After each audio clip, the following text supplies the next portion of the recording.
વડોદરા શહેરમાં યોજાનારી unity March પદયાત્રાને લઈને ડેપ્યુટી મેયર દ્વારા રૂટનું નિરીક્ષણ કરવામાં આવ્યું હતું।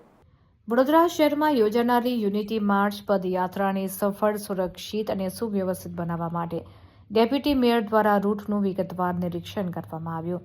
શહેરના વિવિધ વિસ્તારોમાંથી પસાર થનારી આ પદયાત્રા માટે ટ્રાફિક વ્યવસ્થા, સ્વચ્છતા, માર્ગોની સ્થિતિ, સુરક્ષા તેમજ આવશ્યક સુવિધાઓની તૈયારીનું મૂલ્યાંકન મહત્વપૂર્ણ હતું।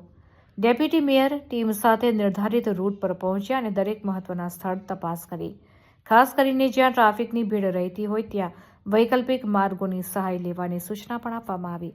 પદયાત્રામાં મોટી સંખ્યામાં લોકો જોડાશે તે ધ્યાનમાં રાખીને રસ્તા પર પડેલા ખાડાઓની મરામત, રોડ ડિવાઈડરના કલર કોડિંગ, સ્ટ્રીટ લાઇટ્સની સ્થિતિ અને પાણીની સુવિધાઓની પણ સમીક્ષા કરવામાં આવી।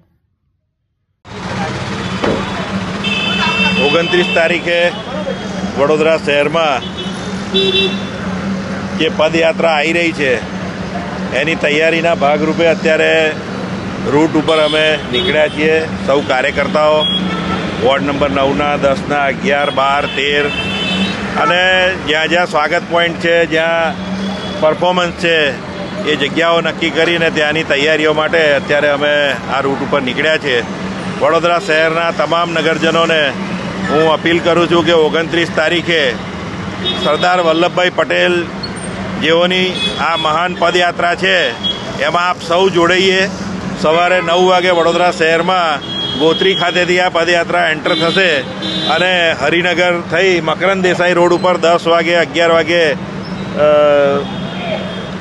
12 વાગે ત્યાં આગળ અટલાદરા સ્વામિનારાયણ મંદિર પહોંચશે। તો આ જે રૂટ છે એમાં 9 થી 11માં તમામ નાગરિકો જે નજીક રહેતા હોય, દૂર રહેતા હોય આ રૂટ ઉપર આવીને આ યાત્રાને સ્વાગત કરશે। મુખ્યત્વે આ રૂટ ઉપર આકર્ષણનું કેન્દ્ર બને એવું કોઈ પ્રોગ્રામ રાખવામાં આવ્યો છે?